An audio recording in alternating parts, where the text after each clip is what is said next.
our oldest daughter, Emily, died quite suddenly in West Africa of meningococcemia. It was a fairly rapid illness, and over a period of a few hours she became quite sick and died. And our second daughter, Bethany, who's running around here, developed the same disease and was quite critically ill. The doctors got into contact with Ken at MHI and started asking questions and trying to get some resources in terms of how to treat her. In isolated situations, it wasn't stressful, but I think there was a cumulative effect that happened after a while. And I think compounding that with the effect that there was the language barrier as well that we were trying to overcome just made for a fairly stressful adjustment at the beginning of the first term. You get a shock. That shock of finding such abject poverty is just more devastating than perhaps having people with guns threatening you with guns. I went for a physical with Ken, and he picked up on nervous exhaustion, the early stage of burnout, and that was very reassuring to me because I just didn't understand what was going on. You came back, you're coming back to Canada, which is supposedly home, but it isn't really, and everybody's saying, welcome home, and you're going, this isn't home, what are you talking about?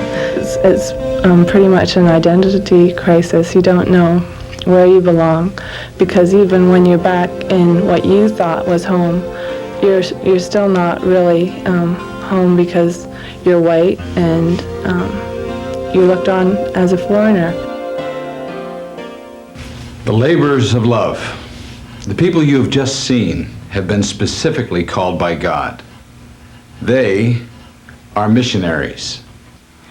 Missionaries respond to God's call by dedicating and sometimes laying down their lives for the benefit of others. They travel to foreign lands where the customs and living conditions are often radically different than most of us have ever experienced. They typically face language barriers, drought, civil unrest, stress, mental and physical pressures, not to mention illness and life-threatening diseases. Families submit themselves to be sent overseas for up to 4 years. They may possibly have and raise their children there while serving as missionaries. Even after they fulfill their term and return to Canada, their hardships may yet not be over. Perhaps their children were born while they served on the mission field. Unlike their parents, these children will now travel to a new land, foreign to them. They suddenly confront a variety of new challenges like peer pressures, relationships, school, climate, dress, and Western technology. Therefore, entire mission families require in-depth counseling prior to, during, and after their mission assignment. But why are these people so eager to pay this price to serve God?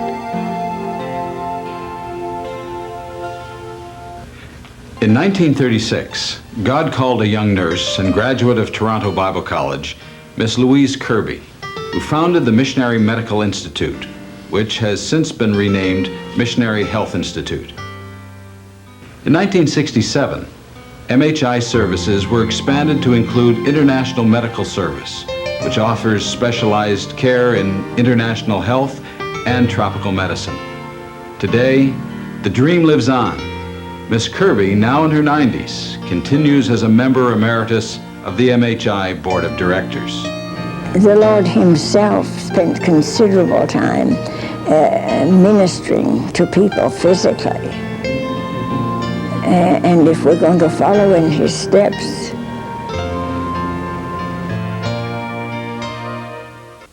MHI is the only multidisciplinary facility for missionary personnel in North America, providing the model of health care integrating the physical, the spiritual, and the emotional.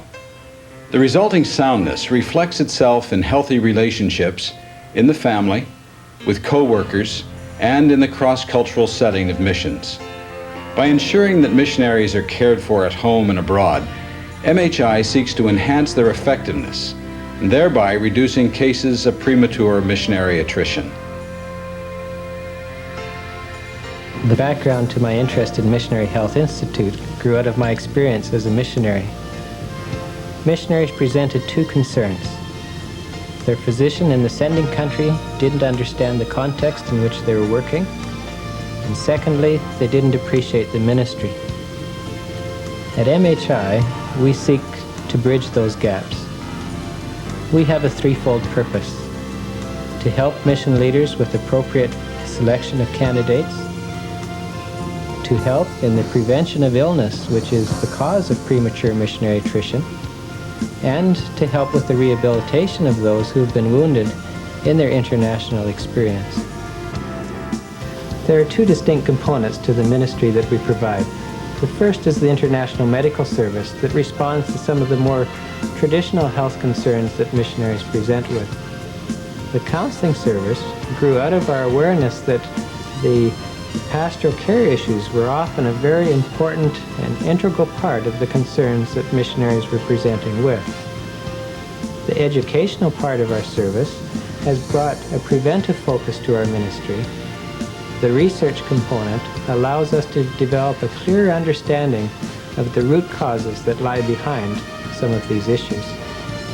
Many of the diseases that people contract as a result of their cross-cultural ministry have emotional components, some of them spiritual components. Some of them will have depression, it's one of the common things. They may experience relational problems as a result of some of the difficulties that come in conjunction with disease that they experience. The discouragement that comes as a result of being sick often will lead to depression. The need for support within the family or within the support group that they may be working with may not be able to provide them what they need in the presence of sickness. In the 1990s, there are many things which affect missionary health. The most common are the ones we all think of: the malaria, the harsh environmental and climatic conditions, and these provide a lot of challenges by themselves. Those parts of the world tend also to have the very least of medical care, and missionaries face uncertainty as to whether they're going to get good treatment if they indeed get sick. And that provides a lot of anxiety. But there's other issues as well which affect missionary health, and those are the areas of uncertainty, both political or economic, cultural values, religious conflicts, all wear on the missionary, and we find that the body is the barometer of all this.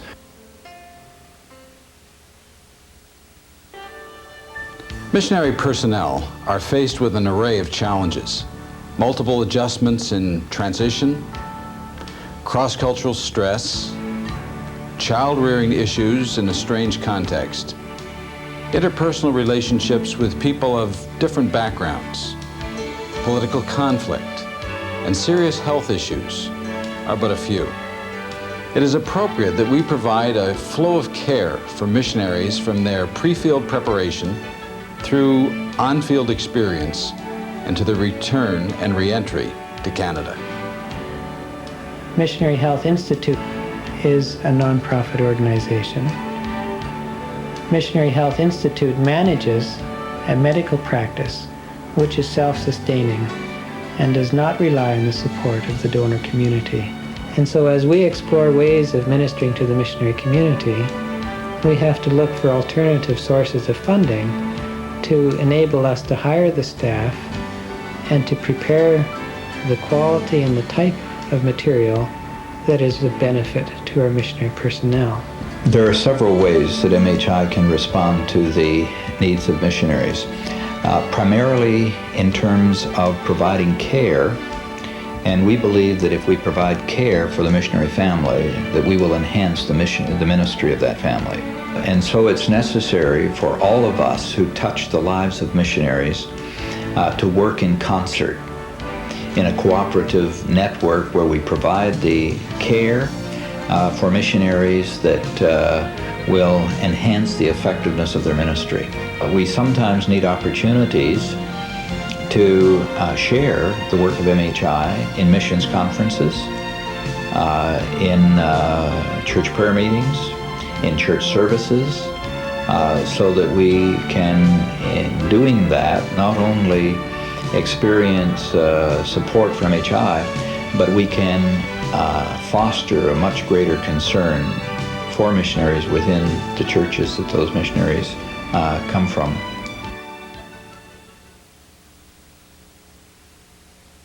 MHI is an agency that God has established to provide this critical support for missionaries. MHI also provides each of us with the opportunity to be obedient to the command of Jesus. A new command I give you: love one another. As I have loved you, so you must love one another. By this, all men will know that you are my disciples, if you love one another. By our participation in specific prayer for the ministry of MHI and in generous giving to its various caring programs, we demonstrate the love of Christ. We increase the effectiveness of missionaries, and we decrease missionary personnel attrition. Love is choosing to act on behalf of another for their good and God's glory. Would you seriously search your own heart to determine what the Lord would have you to do to help meet the needs of the worldwide missionary force through MHI?